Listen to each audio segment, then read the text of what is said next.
நிச்சயமா ஜாதகத்துல உங்களுக்கு என்ன வேலை சூட்டபிளா இருக்கும் அப்படின்றத நீங்க டெஃபினட்டா தெரிஞ்சுக்க முடியும். ஆனா, இந்த ப்ராசஸ நீங்க எப்ப ஆரம்பிக்கணும் அப்படின்னு நீங்க பார்த்தீங்கன்னா, 10த் முடிச்சுட்டு குரூப்ன்னு ஒண்ணு எடுப்பீங்க. ம், ம். கரெக்ட்டா? நீங்க அந்த ஸ்டேஜ்ல இருந்து நீங்க ஜாதகம் பார்த்தீங்க அப்படின்னா, அந்த ஸ்டேஜ்ல நீங்க உங்க கெரியர நீங்க சூஸ் பண்ணீங்க அப்படின்னா, அது உங்களுக்கு சரியா இருக்கும். ம்ஹ்ம். ஏன்னா 10த் தான் நம்ம போடக்கூடிய பேஸ்மெண்ட். 10த்துக்கு அப்புறம் நம்ம எடுக்கக்கூடிய குரூப் தான் நம்ம இடக்கூடிய ஒரு அடித்தளம் மாதிரி. சரி. இல்லையா?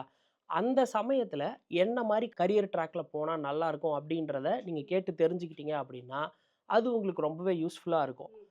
நாங்க சொல்லக்கூடிய ஒரு தகவல நீங்க வந்து உடனே நீங்க ஏத்துக்கணும். அதாவது ம். உங்க பையனுக்கு இன்ஜினியரிங் தான் சார் வரும்.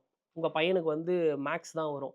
உங்க பையனுக்கு கெமிஸ்ட்ரி தான் வரும். அப்படின்னு நாங்க சொல்லக்கூடிய தகவல நீங்க உடனே ஏத்துக்கணும்னு அவசியமே கிடையாது. சரி.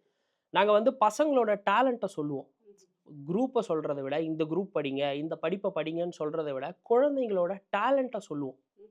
உங்க குழந்தைக்கு இந்த டேலண்ட் இருக்கு சார். இந்த மாதிரியான துறைக்கு நீங்க இவங்கள அனுப்பலாம். இவங்க ஷைன் ஆவாங்க அப்படின்னு சொல்லி இவங்களோட டேலண்ட்ட சொல்லுவோம். சரி. அதிலேயே பெற்றவர்களுக்கு நம்பிக்கை அப்படின்றது வந்துரும். ம். ஏன்னா அவங்க இத்தன வருஷமா வளர்க்குறாங்க. அவங்களுக்கு தெரியும் இல்லையா? அந்த குழந்தையோட டேலண்ட் என்ன அப்படின்றது. ம். ம். அதனால ரொம்ப கிராஸ் ரூட் லெவல்லயே டேலண்ட்ட நம்ம எடுத்து சொல்லுவோம். அந்த டேலண்ட்டுக்கு தகுதியான சரியாக பொருந்தி வரக்கூடிய உத்தியோகங்கள நம்ம சஜெஸ்ட் பண்ணும்போது, ஓகே. அவங்களுக்கும் அது வந்து ஒரு மாரி திருப்தியா இருக்கும்.